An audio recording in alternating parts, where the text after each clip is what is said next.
So I'm here with Dr. Carla Schulz. We continue our Voices in the City series, and you are a First Lutheran member. Can you tell us a little about yourself?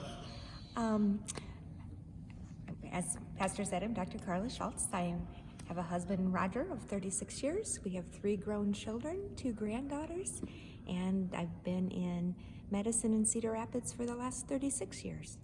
Tell us a little about your position. Right now, I'm medical director of the inpatient rehabilitation unit at Mercy, which we work with strokes, trauma patients, brain injuries, COVID recovered patients. The reason we exist is to get patients home safely. And because everybody wants to be home, but it also needs to be a safe place for them to be. So I'm part of a team of therapists and nurses that works with that goal in mind. Of course, anyone in medicine, it's a challenging job day to day under normal conditions, but I can't imagine what the last 2 years have been like during this pandemic. Can you give us some insight to the challenges you're facing and have faced? Certainly. To say that the last 2 years have been, it's unprecedented. It's just surreal. We've literally just survived them as medical professionals because there have been so many people that have been so critically ill to take care of. And usually when we take care of critically ill people, we can get them turned around and get them home. However, with COVID, that wasn't always the case. In the intensive care units and such, there were many, many deaths, and we're not used to that. And that certainly was hard on doctors and also on all of the nurses, respiratory staff, and everyone involved in their care. When they arrived to my floor after they had survived COVID, we also had the uphill battle that they were so very, very weak. They still had oxygen the majority of the time, and we had a lot of work to do to get them to be able to go back home. Is there any person, a case that sticks with you in particular that you lost, and maybe there isn't, but if you could share kind of that heartache, I think that'd be helpful for people to understand. Certainly. Fortunately on our floor, since our floor was the last step to home, we did not lose any COVID patients on the rehab floor. However, we had patients who had siblings, parents that did pass away in the intensive care unit while we were caring for them in rehab. And to watch them go through that loss, that grief, and everything was just devastating.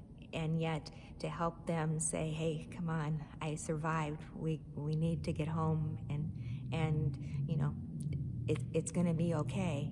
It was just overwhelming at times, just for family members not to be, especially if they couldn't say goodbye to their family members, which was the way it was when COVID first started. Mm-hmm. I gotta imagine, Dr. Schulz, beyond the deaths, just there's other stressors that were at play: politics, people's opinions, your church asking you for advice all the time. I was very, very happy and honored to be asked to be part of the team for the church. Politically, there were many, many aspects and there were times that I just had to hold my tongue, because any medical professional will tell you that, you know, we eradicated polio by everyone getting polio vaccines. And, you know, I truly believe if we could have just gotten everyone vaccinated, we could have prevented a lot of the illness, especially this second time around. Saying that, I also respect everyone's opinions and such, but as a medical person, as a science-based person, it was just really, really hard to see the grieving and the loss and everything go on that could have been prevented. And that stress weighs on you guys, right? Oh, it does, tremendously. We didn't go into medicine to lose people. We went into medicine to help people get better, and not just to survive, but to thrive. And when that turns the other way, it's just devastating for any of us.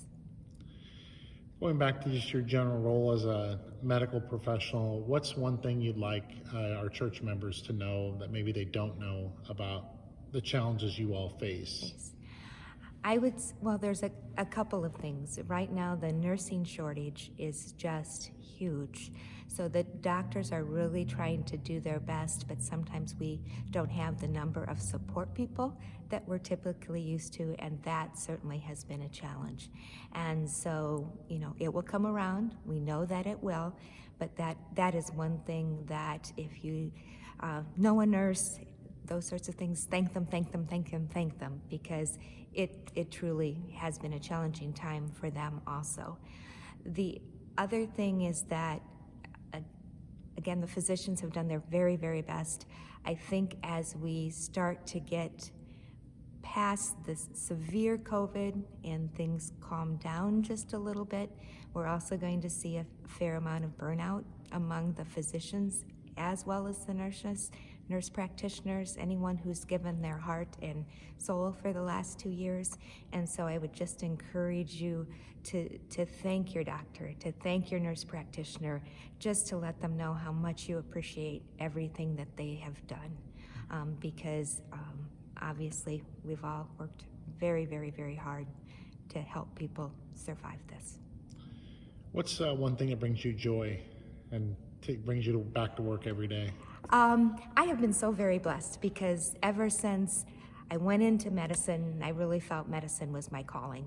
When I was in private practice, I could share faith in many little ways, look for silver linings, and that was one of the way my patients and I became closer. Up on rehab too, there's many, many times I can share my faith, and the patients often will reciprocate that with even one more story or one more silver lining, and which brightens my day. And that's one of the things that I love about going to work, is the getting to know those patients and being able to witness in sometimes small ways, but sometimes larger ways, and you never know how it's going to impact them. Because I've had people come back 20 years later and say, I remember when. So that's what I truly love about it. Finally, this week we have a healing story where Jesus heals a paralytic that is lowered through this hole in the ceiling, and not only heals him but forgives him. I'm curious how you hear these stories. There's many, many healing stories all throughout the Bible. How do your ears hear those miraculous healings, medical healings of Jesus? Well, we still see some of those today too, because sometimes the prognosis for a patient can be very, very, very grim. But through prayer and perseverance, those patients, they recover. And so I look at those stories as an example that we need to hold dear in our lives, to know that God is working through all of the caregivers and such in the hospitals and at home to help those patients do what they're supposed to do. And sometimes God answers the prayers the way we want, sometimes maybe not. But again, to be a paralytic and be cured, to have cancer and be cured when it wasn't supposed to be that way, I mean, that just goes hand in hand with the faith that we have. Thank you, Dr. Schulz, for your time. We appreciate you. Well, I appreciate you too a great deal, Pastor Craig and Pastor Steve. Thank you.